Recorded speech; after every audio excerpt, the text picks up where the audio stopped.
Doctor Zakir Naik আপনাদের পেশার মানুষ, কিন্তু তিনি চেয়ার আমাদেরটা দখল করে বসে আছেন।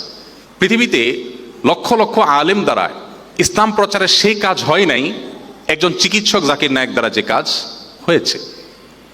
আমি আমার এক বন্ধু চক্ষু স্পেশালিস্ট, বিসিএস ডাক্তার ছিলেন, সরকারি চাকরি ছেড়ে দিয়ে নিজে এখন প্র্যাকটিস করেন।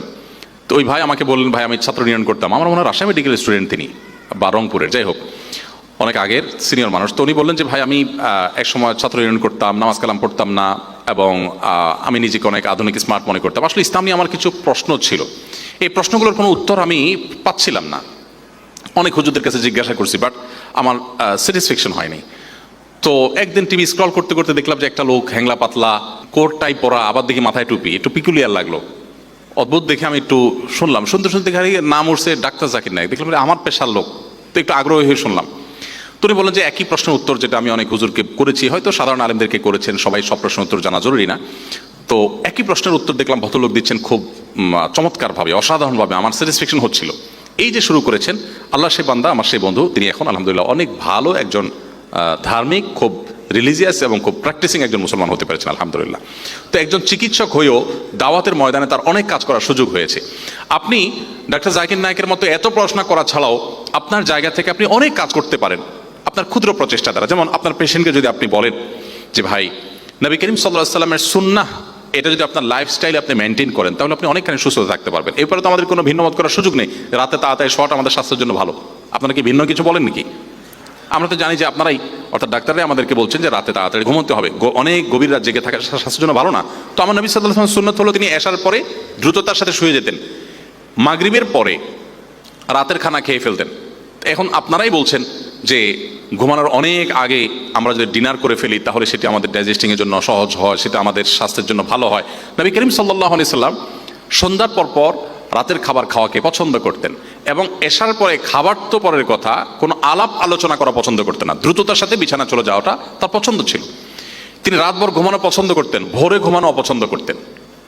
তো নবী সাল্লাল্লাহু আলাইহি ওয়াসাল্লামের সুন্নাহকে যদি আমরা মেনটেন করি তাহলে সেক্ষেত্রে আমরা অনেকখানি সুস্থ থাকবো। এবং সেই সাথে আমরা জানি নবী করিম সাল্লাল্লাহু আলাইহি ওয়াসাল্লাম খাবারের ক্ষেত্রে উদরপূর্ণ করে খেতে নিরুৎসাহিত করেছেন। রাতে পেটের 3 ভাগের 1 ভাগ খাবার, 1 ভাগ পানীয়। 1 ভাগ পানীয় বলতে পানি বা পানি জাতীয়, এই যে সালাদ খেতে বলেন আপনারা, সবজি খেতে বলেন, সেগুলো খাওয়া নবী সাল্লাল্লাহু আলাইহি ওয়াসাল্লাম সুন্নাহ। তাহলে সুন্নাহ লাইফস্টাইল যদি কেউ মেনটেন করে তাহলে সেক্ষেত্রে তিনি এমনিতেই সুস্থ থাকবেন, বা আল্লাহ তাআলা তাকে অনেকখানি সুস্থ রাখবেন। অতএব আপনি আপনার প্রেসক্রিপশনের ফাঁকে ফাঁকে, আপনি রোগীদের সেবা দেওয়ার ফাঁকে ফাঁকে নবী সাল্লাল্লাহু আলাইহি ওয়াসাল্লামের সুন্নাহর পথে যদি আহ্বান করেন তাহলে এক কাজে 2 কাজ হবে। আপনি হয়তো একই কথা বলছেন, বাট ধর্মীয় পার্সপেক্টিভ থেকে বলছেন না। ধর্মীয় পার্সপেক্টিভ থেকে বললে আপনার বলাও হবে, আবার সওয়াবও পাবেন, এবং সেই সাথে যাকে বলছেন তিনি এদেশে মানুষ যেহেতু ধর্মপরায়ণ, আপনি যখন দ্বীনি কারণে, ধর্মীয় কারণে তাকে কোনো কিছুর প্রতি আহ্বান করবেন তখন তার বিশেষ একটা গুরুত্ব তার কাছে থাকবে। তো এইভাবে 5 ওয়াক্ত নামাজের মাধ্যমে আমাদের যে ব্যায়াম হয়, আমাদের বিশেষ করে সন্ধ্যায় নবী সাল্লাল্লাহু আলাইহি ওয়াসাল্লাম তাড়াতাড়ি খাবার খেয়ে এশা নামাজ পড়তে মসজিদে যেতেন, জামাতে নামাজ পড়ে আবার আসতেন, এই যে আসা যাওয়া একটা ব্যায়াম হয়ে যায়, তারপরে ঘুমোতে যেতেন।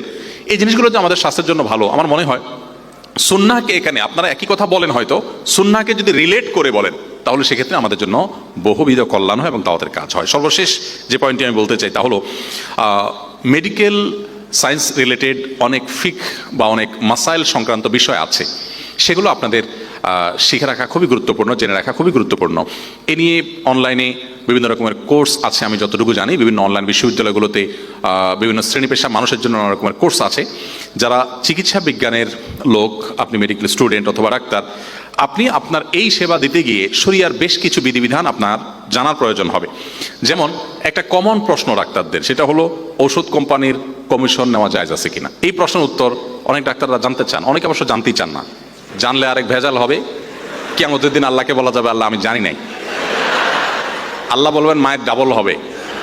কেন মায়ের ডাবল? একটা হলো জ্ঞান অর্জন করা একটা ফরজ, আর জ্ঞান অনুযায়ী আমল করা আরেকটা ফরজ।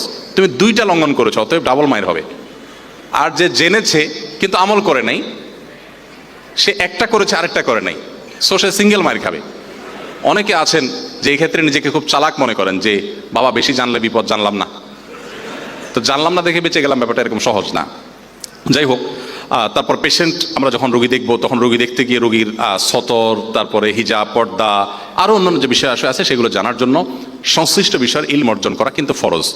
আফজালুল ইলমে ইলমুল হাল ও আফজালুল আমালে হিফজুল হাল, আরবিতে একটি প্রবাদ আছে যার অর্থ হলো সবচেয়ে উত্তম জ্ঞান হলো যখন যে বিষয় আমার প্রয়োজন সেই বিষয়ের ইলম বা জ্ঞান আমার অর্জন করা।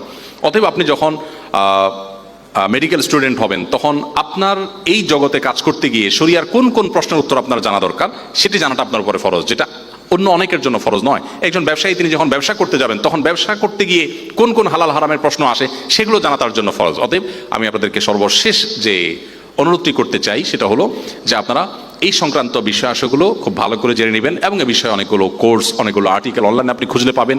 তো এই ছিল আমার সংক্ষিপ্ত আপনাদের উদ্দেশ্যে নিবেদন যে সর্বপ্রথম হলো, আমি আবার সামাইটা বলে দিচ্ছি, সর্বপ্রথম হলো উদ্দেশ্যটাকে সংশোধন করে নেওয়া, ঠিক করে নেওয়া, চূড়ান্ত করে নেওয়া যে আমরা যা কিছু করছি অ্যাজ এ মুসলিম আমাদের এই কাজ পার্থিব হতে পারে কিন্তু এর বিনিময় আমি আল্লাহর কাছ থেকে লাভ করে সওয়াব পাবো, আল্লাহকে সন্তুষ্ট করবো, এটা আমার মূল উদ্দেশ্য। পাশাপাশি অন্য যেগুলো আমার স্যালারি পাওয়া, আমার চাকরি, আমার ভালো চেয়ার পাওয়া, ভালো জায়গায় যাওয়া, সম্মান পাওয়া, এগুলো সব গৌণ, মুখ্য হলো আল্লাহর সন্তুষ্টি। সো আল্লাহর সন্তুষ্টিটা মুখ্য যদি হয় বাকিগুলো অটোমেটিকলি আমার অর্জিত হয়ে যাবে ইনশাআল্লাহ তাআলা।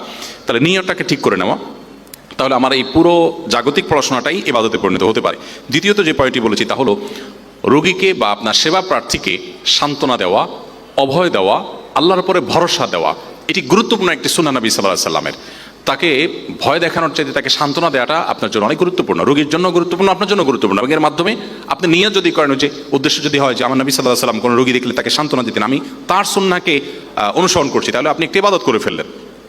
এবং নবী সাল্লাল্লাহু আলাইহি ওয়াসাল্লাম সুন্নাত হিসাবে রোগীকে দেখার পর আপনি বলবেন লা বাসা তাহরুন ইনশাআল্লাহ, লিখে রাখতে পারেন বা মুখে বলতে পারেন বা বাংলায় আপনি বলতে পারেন যে ভয়ের কোনো কারণে ইনশাআল্লাহ আপনি সুস্থ হয়ে যাবেন। নাম্বার 3, রোগী দেখাটা এটা আমাদের কর্তব্য। আপনি ডাক্তার হিসাবে আপনার মতো দেখবেন, আমি সাধারণ মানুষ হিসাবে আমার মতো দেখব, আমি আমার মতো করে শুশ্রূষা দিব, আপনি আপনার মতো সেবা দিবেন। আমাদের সবার উপরে কর্তব্য অসুস্থ মানুষদের সেবা দেওয়া। শরীয়ত যেটাকে কর্তব্য করে দিয়েছে সেই কর্তব্য বোধ থেকে যদি আমরা কাজটা করি তাহলে সেটিতে আমরা এক ধরনের প্রেরণা পাবো। সেখানে আমাদের পার্থিব উদ্দেশ্যের চাইতে পারলৌকিক বিনিময় পাওয়াটা মুখ্য হবে এবং তখন একটা ইবাদত হবে। সেজন্য এই মেন্টালিটি নিয়ে রোগীদের সেবা দেওয়ার অনুরোধ আমি আপনাদের করেছি। নাম্বার 4, রোগীদের জন্য দোয়া করা। আপনি যাই তার জন্য লেখেন, প্রেসক্রিপশন দেন, পরামর্শ দেন, দিন শেষে আল্লাহর উপরে ন্যস্ত করবেন যে আল্লাহ আপনাকে সুস্থ করুক, সুস্থ করার মালিক আল্লাহ তাআলা। আপনি ইমানের দাওয়াত তাকে দিয়ে ফেলতে পারেন, যেটা অন্য অনেক শ্রেণী পেশার মানুষের দ্বারা সম্ভব না। মানুষ আপনার কাছে ফি দিয়ে তারপর আসে দেখা করতে, অতএব আপনার যে গুরুত্ব মানুষের উপরে, পেশেন্টের উপরে আছে সেটা বলার অপেক্ষা রাখেন। অতএব তাকে যাওয়ার সময় যে দোয়া দিয়ে দেন, সেই দোয়ার কারণে আপনি নিজে সওয়াব পাবেন এবং আপনার দোয়া কবুল হয়ে তিনি হয়তো সুস্থ হয়ে যাবেন এবং তার কারণে আপনি আল্লাহর কাছে আলাদা সওয়াব লাভ করবেন। 5 নম্বর বলেছিলাম যে আমাদের কাজের ফাঁকে ফাঁকে আমরা রোগীদেরকে দাওয়াত দিতে পারি, আল্লাহর পথে আহ্বান করতে পারি, নামাজের পথে আহ্বান করতে পারি। একজন ধূমপাই, তিনি ধূমপান করছেন, নবী সাল্লাল্লাহু আলাইহি সাল্লাম কেন নিষেধ করেছেন, কেন ইসলামে ধূমপান করা নিষেধ? দেখুন, ইসলামে যা নিষেধ সেটা আমাদের জন্য ক্ষতিকর, ইসলামে যা অনুমোদন করে সেটা আমাদের জন্য কল্যাণকর। আমরা কোভিড-19 কথা বলছিলাম। কোভিড-19 পৃথিবীতে যে দেশগুলো বেশি সাফার করেছে সেই দেশগুলোতে তুলনামূলকভাবে মাদক গ্রহণের প্রবণতা অনেক বেশি ছিল। এবং আমরা আপনাদের অর্থাৎ ডাক্তারদের গবেষণা থেকে আমরা জেনেছি যে মাদক অতিরিক্ত গ্রহণ করতে করতে করতে তাদের ইমিউন যেমন দুর্বল হয়েছে, তাদের ফুসফুস খারাপ হয়েছে, নানা দিক থেকে তারা বেশি ক্ষতিগ্রস্ত হয়েছে এবং দ্রুত এফেক্টেড হয়েছে। এবং আমরা আমাদের পার্শ্ববর্তী যে সমস্ত দেশগুলোতে মাদক গ্রহণের প্রবণতা অনেক বেশি আমরা দেখেছি, কোভিড-19 তারা বেশি সাফারার হয়েছে তুলনামূলকভাবে মুসলমানদের মধ্যে।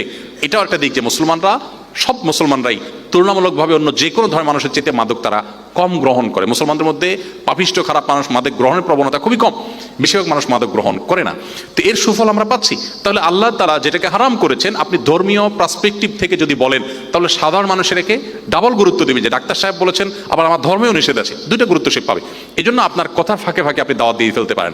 একজন পেশেন্টকে আপনি 3 বেলা ওষুধ খাওয়ার কথা বললেন, যদি আপনি বলেন যে ফজর নামাজ পড়ে এসে নাস্তা খেয়ে এটা খাবেন, আর জোহরের নামাজ পড়ে দুপুরের খাবার খেয়ে এটা খাবেন, আর এশার সময় রাতের খাবার খেয়ে তারপরে ওষুধ খাবেন, তাহলে ফাঁক দিয়ে কিন্তু আপনি নামাজের দাওয়াত দিয়ে দিলেন। এভাবে পেশেন্টকে নানাভাবে আপনি দাওয়াতি কাজ করতে পারেন। তো সেই বিষয়ে আপনাদের প্রতি আমার অনুরোধ রইল। এবং সর্বশেষ হলো মেডিকেল রিলেটেড যে সমস্ত জিজ্ঞাসা আছে, ইসলামের যে সমস্ত বিষয় আছে, ইসলাম রিলেটেড বিষয় আছে, সেগুলো বিষয়ে আপনাদেরকে জ্ঞান অর্জন করার জন্য আমি বিনীতভাবে অনুরোধ করেছি।